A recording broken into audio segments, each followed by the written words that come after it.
Baik, kita akan lanjutkan acara kita. Saya mengundang Ibu Vera untuk maju ke depan.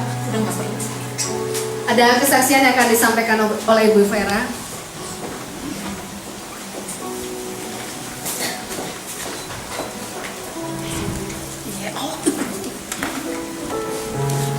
Shalom, ibu-ibu semua yang dikasih Tuhan. Shalom. Saya akan membagikan kesaksian untuk atas kejadian sebulan yang lalu yang menimpa anak saya dan juga keluarga ya.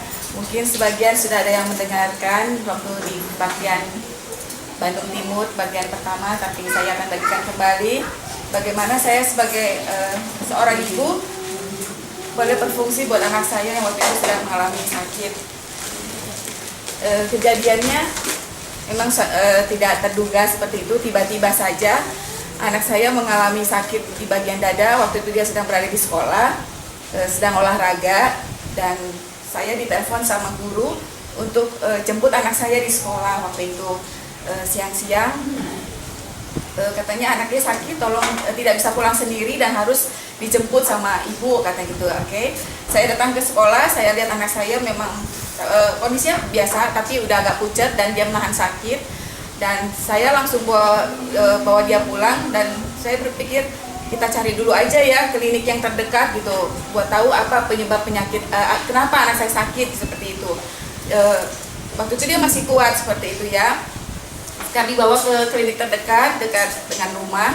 Di situ dokter periksa-periksa dan tidak ada sesuatu yang sepertinya tidak ada sesuatu yang fatal gitu terjadi atas anak saya gitu. Dia bilang mungkin karena anak saya olahraga, mungkin dibilang sama dokter kram otot dada, seperti dia kram otot dada sebelah kanan, dan dikasih obat dan kita pulang. Dari situ anak saya istirahat di rumah sekitar 5 hari, dan Seninnya mulai sekolah lagi. Dan waktu dia sekolah minggu sekolah itu hari Senin dia demam, pulang sekolah demam, besokannya enggak, terus hari Kamis dia demam lagi. Nah, waktu dia demam yang kedua, saya udah mulai curiga seperti itu ya. Saya udah mulai curiga. Saya bilang sama suami saya, kita bawa dia ke dokter malam ini juga. Saya bilang gitu. Kita nggak tahu kenapa, tapi ini demamnya sudah 2 kali demam dan sepertinya mukanya masih pucat, tapi dia tidak sakit. Dia bilang, apa yang kamu rasakan? Waktu saya tanya, saya tidak bisa bernapas panjang. Cuman itu saja dia bilang. Tidak sesak napas, tidak bisa kalau napas panjang. Saya pikir ya kalau kita tidak bisa nafas panjang wajar ya, cuma narik nafas dalam-dalam nggak bisa, mungkin suatu saat karena kita ada batuk atau apa itu wajar. Oke, tapi saya bilang tetap kita bawa dia ya ke dokter. Kami bawa dia malam itu ke dokter. Bapak Ibu, waktu kita datang ke dokter itu langsung bertanya-tanya dan langsung menyuruh kita untuk periksa untuk di ronsen dadanya. Malam itu juga kita datang ronsen, dan malam itu juga kita bawa hasil itu ke dokter itu. Dan waktu hasil itu dilihat sama dokter itu terkejut sama sekali. Kami karena tidak mengerti sama sekali apa yang terjadi sama anak kami. Jadi waktu lihat, wah ini Bapak Ibu harus bawa anaknya malam ini juga ke rumah sakit, katanya. Di dada sebelah kanannya itu sudah tertutup air, katanya seperti itu. Kalau foto ronsen kita kan bersih kelihatan ya. Nah, ini sudah tertutup sudah putih dada sebelah kanan. Segera bawa ke rumah sakit, atau mungkin ini udah malam ya, katanya boleh besok aja. Akhirnya kita rembukan, kita besok pagi rencana bawanya. Karena anak saya bilang, saya mau ulangan dulu ya Mi, katanya gitu. Karena ada susulan waktu dia sakit itu, jadi dia harus ulangan dulu. Oke, saya bilang, saya atur untuk bisa menjemput dia. Setelah dia selesai ulangan, saya bawa dia ke rumah sakit ya, saya bawa ke UGD. Dan di situ dokter juga langsung bilang, ini harus segera ambil tindakan. Saya sendiri, suami saya sedang bekerja dan memang rencana akan pulang siang itu karena tahu kondisi anak kami kayaknya seperti agak cukup fatal gitu ya. Tapi saya bilang, ya dokter silakan aja, lakukan aja tindakan. Saya akan urus semua dengan ketidakmengertian sebenarnya ya. Langsung disiapkan ruangan operasi ya Bu. Ini dokter sih pertama menganggap ini cuma cairan, katanya kayak gitu, cuma cairan, dan saya biasa Bu menanganinya. Ibu, maksudnya saya percayalah sama dokter itu. Oke, dokter lakukan yang terbaik buat anak saya, kita keluarkan cairan, sudah siap langsung ya, langsung itu Bapak Ibu, langsung ibu-ibu yang ada bapaknya, langsung ke ruang operasi dan dimasukin selang. Dan di tengah-tengah waktu itu saya kebetulan mama sudah datang menemani saya. Ruangan pintu operasi terbuka dan saya dipanggil. Saya gemeteran sebenarnya ya, takut ada apa gitu ya. Pas dipanggil, dokternya bilang, Bu, kami sudah lakukan, sudah masukkan selang, tapi ternyata bukan air yang keluar, darah yang keluar, dan kami sudah mengeluarkan 500 cc di ruang operasi. Saya bingung gitu kan, ini saya sudah panggil dokter bedah yang akan yang mengerjakan masukkan alat-alat, dia bilang gitu. Di tengah itu saya bingung gitu kan, dan jawabannya juga on banget gitu ya. Oh gitu dokter, serius ya sakit anak saya. Saking saya nggak ngerti apa yang mau saya lakukan gitu, apa yang mau saya tanyakan ke dokter itu. Tapi ya saya cuma bilang, dokter lakukan aja yang terbaik buat anak saya. Saya tidak mengerti, dokter yang mengerti. Lalu saya keluar dengan berurai air mata dan karena shock gitu ya, nangis lah gitu. Terus ada mama yang menguatkan saya karena sudah ditangani sama dokter, percaya saja katanya gitu. Dan akhirnya di selang waktu itu kita berdoa seperti itu ya. Kami cuma mengandalkan Tuhan, nggak ngerti apa-apa seperti itu. Tadinya nggak pengen nangis, tapi mengingat situasi itu benar-benar galau banget gitu ya. Suami belum datang, suami belum nyampe, jadi sampai nunggu. Akhirnya suami saya datang dan disitulah saya dapat kekuatan baru dan memang mereka lakukan, dan anak saya keluar dengan satu alat yang ada tabung di itunya dan berisi darahnya seperti itu ya. Lalu setelah itu kita masuk ke ruang rawat inap. Nah di situ itu hari kejadiannya hari Jumat, saya ingat sekali hari Jumat. Waktu hari Sabtu, saya sebenarnya nggak mau share gitu ya ke teman-teman, nggak mau share. Saya berpikir biarlah saya sendiri aja yang hadapin gitu ya. Tapi suami saya ingatin gitu. Suami saya ingatin saya, bagikan ke teman-teman kamu supaya mereka berdoa untuk kita, katanya seperti itu. Nggak usah lah, saya bilang kayak gitu. Udahlah kita aja yang hadapin. Enggak, bagikan aja katanya kayak gitu. Minta dukungan doa, itu yang suami saya kasih tahu. Dan akhirnya saya cuma share di grup. Kebetulan ada grup pengurus pekerja wanita di sini ya. Di situ saya share, saya cuma bagikan di situ, minta dukungan doa. Dan dari situlah mungkin menyebar mengenai tentang sakit anak saya. Tapi puji Tuhan itulah ya Bapak Ibu, kalau kita tidak mengikuti tidak mengikuti Tuhan seperti itu, mungkin udahlah kita bisa tangani sendiri gitu ya. Udahlah, nggak usah banyak yang tahu orang-orang gitu kan. Tapi ternyata kita butuh dukungan doa khususnya ya. Kita butuh bagaimana teman-teman kita boleh menguatkan kita seperti itu. Dan akhirnya suami saya juga bagikan di gereja bagaimana sakit anak saya, dan gereja juga seluruh jemaat berdoa untuk anak saya. Dan saya selama di rumah sakit, saya merasakan sekali ada satu kuasa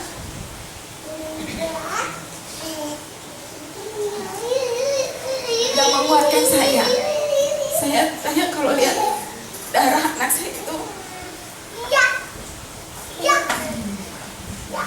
nggak tega, nggak pengen nangis. Saya mau ceritain. Melo nggak pengen nangis ya, waktu ya itu melihat itu nggak tega banget gitu. Tapi saya nggak boleh nangis kan dekat anak saya. Nanti kalau anak saya nangis, dia down banget gitu kan. Jadi kuat-kuatin gitu kan. Tapi terasa kuasa doa itu di hari Minggu itu saya kerasa banget, itu membuat saya tenang, membuat saya tidak takut, tidak gelisah. Walaupun waktu kunjungan dokter datang, kenapa ya Bu ya katanya gitu, dokter aja bingung gitu, kenapa ya Bu kok masih keluar darah terus katanya gitu. Saya tuh sampai bingung gitu ya, dan dalam hati saya, dokter aja nggak ngerti apalagi saya gitu. Saya nggak ngerti masalah medis tuh, nggak ngerti sama sekali gitu. Ya udah Bu, kami observasi, jadi observasi terus ya. observasi total darah yang keluar itu sudah selama 3 hari dari Jumat Sabtu Minggu itu udah 4,7 liter darah segar yang keluar. Itu tabungnya udah penuh, dituangin lagi gitu kan, diisi penuh lagi. Dan saya bilang, Bu, kata suster bilang, Bu, tabung ini tidak bisa 3 kali refill, hanya 2 kali. Dan saya berdoa dalam nama Yesus, cukup untuk 2 kali saja. Saya tidak imani untuk lagi nambah lagi itu gitu. Tapi karena administrasi, saya tetap harus tanda tangani untuk yang baru. Dan Bapak Ibu selama 3 hari itu di situ kuasa Tuhan bekerja, doa dan dukungan mukjizat Tuhan dinyatakan. Hari Senin waktu darahnya diperiksa, takarannya itu berkurang langsung dari ya 4.700 selama 3 hari, berarti ribuannya setiap hari yang keluar. Pada waktu hari Senin itu cuma keluar 200-an, 200 cc, 290 cc kalau saya nggak salah. Itu mukjizat Tuhan. Saya bilang sama suami saya, ini mukjizat Tuhan, karena saya tahu dari pagi hari Minggu itu sampai ke malamnya, kebetulan bapak tuanya datang terakhir malam itu jam 11 malam datang ke rumah sakit, mengurapi dengan minyak, berdoa, menengking setiap segala sesuatunya, dan saya nyatakan Tuhan pasti terjadi sesuatu buat anak saya. Dan hari Senin waktu diperiksa cuma 290 cc, tabungnya tetap harus diganti, tapi setelah tabung itu diganti Bapak Ibu sama sekali tidak ada darah. Darah sudah bercampur air, jadi warnanya sudah tidak merah kental, tapi sudah mulai membening dan akhirnya kuning seperti itu. Dan itu saya bilang, Tuhan ini mukjizat buat kami. Kami nyatakan ini mukjizat, dan kami akan ceritakan Tuhan bagaimana masih ada satu harapan buat kalian anak-anak Tuhan. Dan Bapak Ibu, terus kami selama 12 hari anak kami dirawat di rumah sakit yang satu, dan kami melihat tidak ada kemajuan. Dan dokter sudah langsung canangkan hari Jumatnya untuk operasi. Bapak Ibu mendengar operasi juga kita takut, saya takut dan kami semua takut gitu. Dan anak saya bilang, saya tidak mau operasi. Anak saya sudah sehat waktu itu. Secara fisik dia sudah sehat, sudah segar, tidak batuk, tidak apa, cuman disuruh tidur, tiup balon gitu ya. Dan kami bilang disuruh operasi dengan kondisi anak kayak gini tidak mungkin, karena dari operasi nanti masuk lagi ICU, masuk lagi ini, dan kami tidak mau seperti itu, dan kami tidak beriman. Akhirnya kami bilang, beberapa teman menyarankan coba cari lagi dokter yang lain. Akhirnya kami hari Rabu kami konsultasi ke dokter yang lain, kami tanya-tanya, dan hari Kamis pagi kami konsultasi lagi ke dokter yang lain, dan akhirnya dikatakan karena hari Jumat kalau kami tidak pindah mungkin kami harus operasi ya, jadi kami ambil tindakan, kami pindah rumah sakit. Akhirnya hari Kamis malam kami sudah pindah ke rumah sakit paru di Rotin Sulu. Di situ kami pindah, dan tetap Bapak Ibu dokter tetap canangkan harus operasi seperti itu ya, harus operasi, dijadwalkan hari Senin. Itu kami masuk tuh hari Kamis malam. Nah, hari Jumat semua disiapkan untuk operasinya Jevan.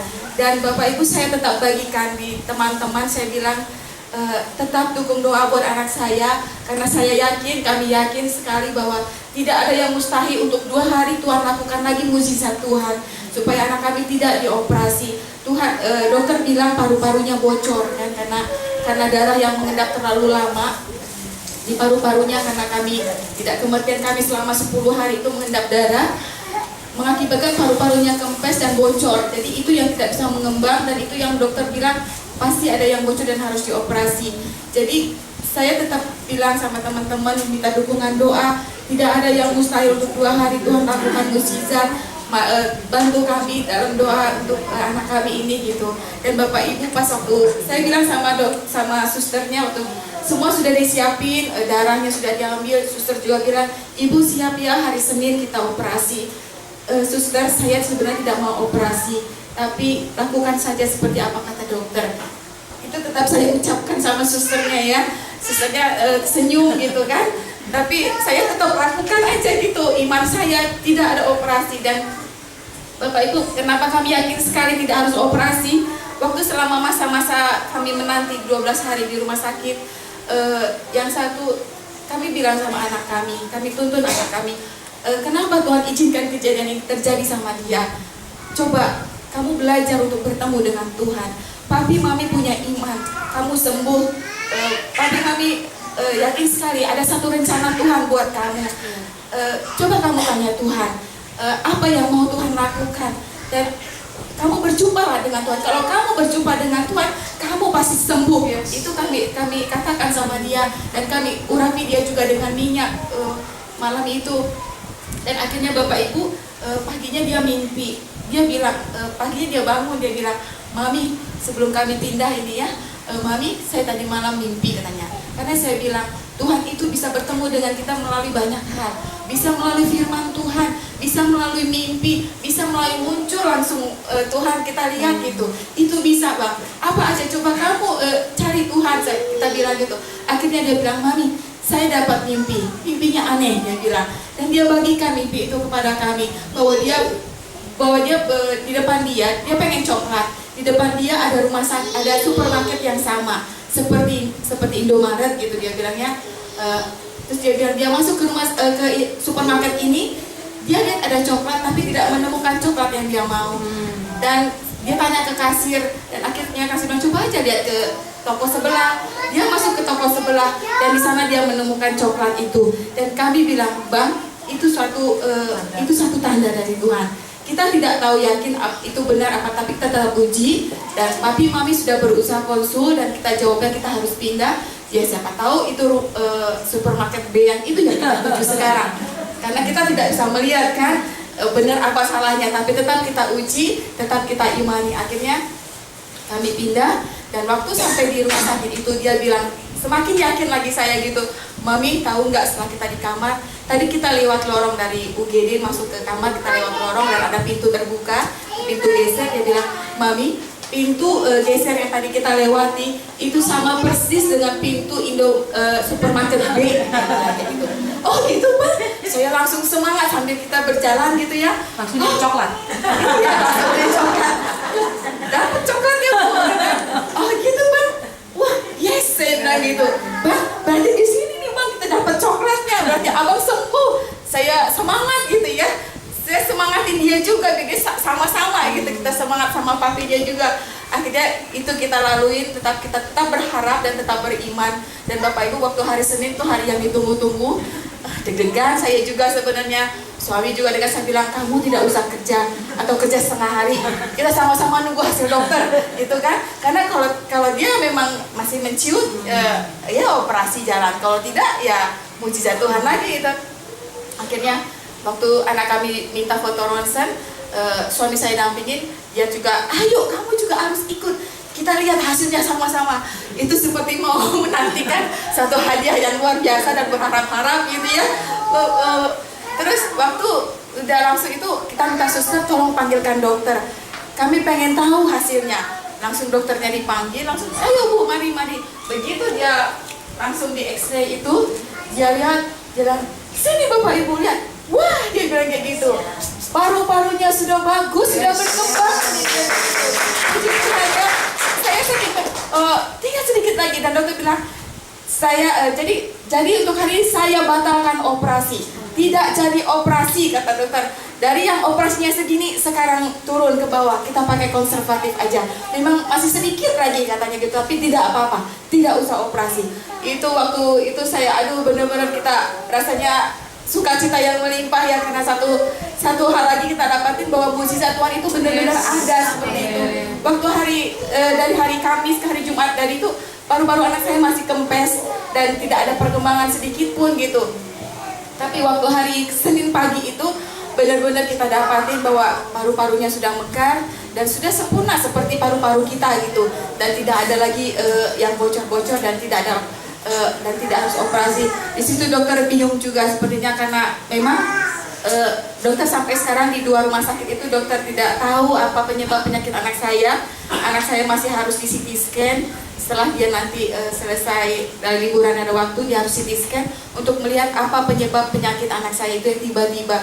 Kami tidak tahu Bapak Ibu, kalaupun itu datangnya dari serangan si jahat, kami katakan kami sudah patahkan di dalam nama Yesus, sudah kalah.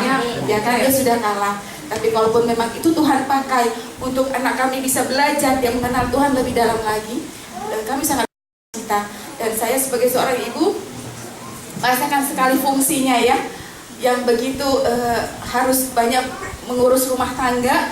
saya harus jemput adiknya yang kecil, jemput adiknya yang nomor 2, harus ngurus rumah, harus menjaga di rumah sakit karena suami saya kerja di Purwakarta dan saya tidak izinkan dia jaga malam karena dia harus pulang pergi Purwakarta. Biar saya yang jaga malam, dia jaga malam hanya hari Jumat Sabtu, mulai Minggu ke sananya saya jaga. Dan di situ saya merasakan sekali bagaimana kalau tidak ada dukungan doa, saya tidak kuat pasti.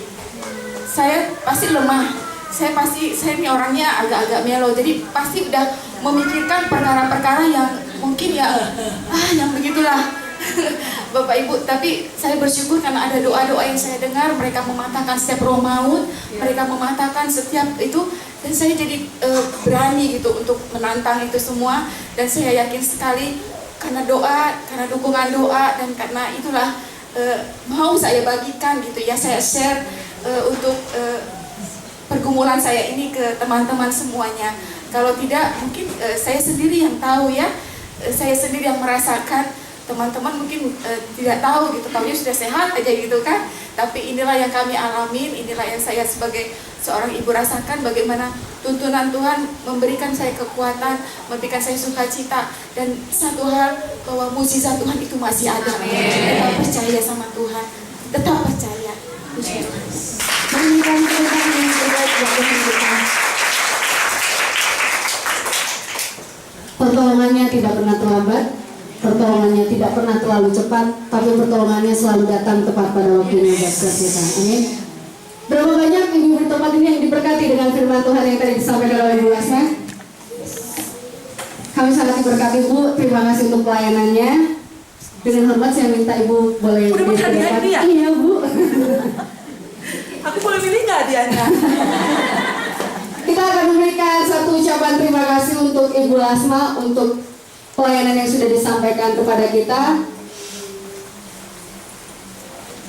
Saya mengundang Cileti mungkin untuk membagikan ucapan terima kasih.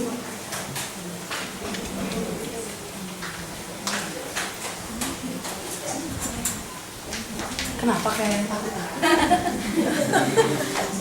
Mungkin ada yang mau disampaikan, Ci?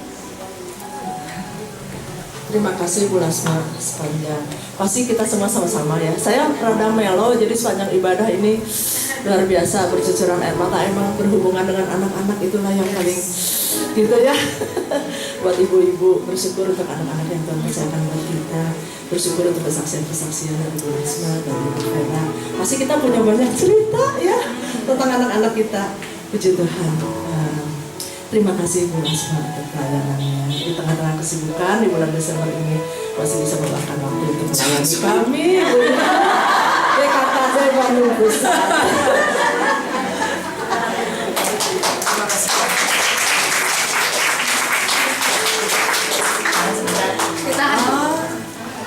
Tahan perut maksudnya?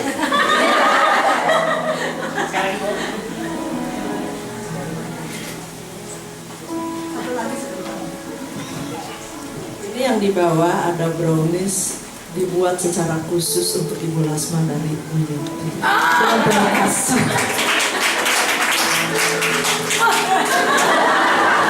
Kenapa cuma satu?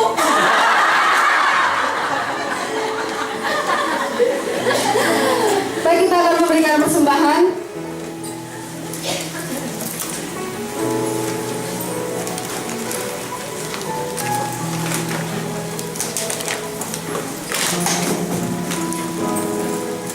Kita akan berdoa untuk persembahan.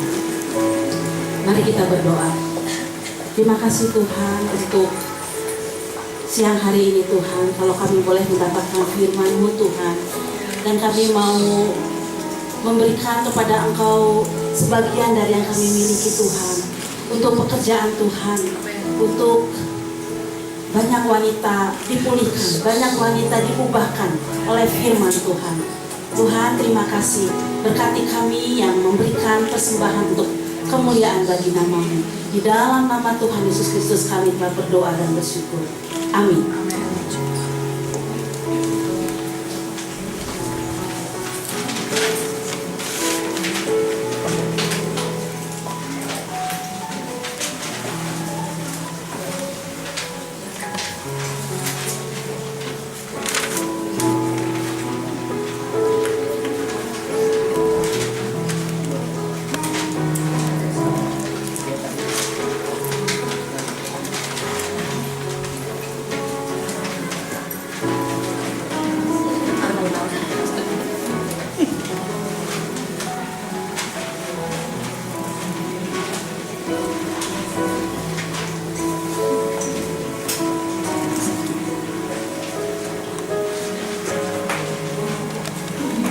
Bagi hadiah. Banyak sekali door prize tersedia di depan kita. Gimana nih Bu? Ya, kita akan ada beberapa door prize, hadiah utama, ada juga tukar kado. Tapi sebelumnya kayaknya enaknya kita berdiri dulu ya. Boleh bangkit berdiri? Boleh.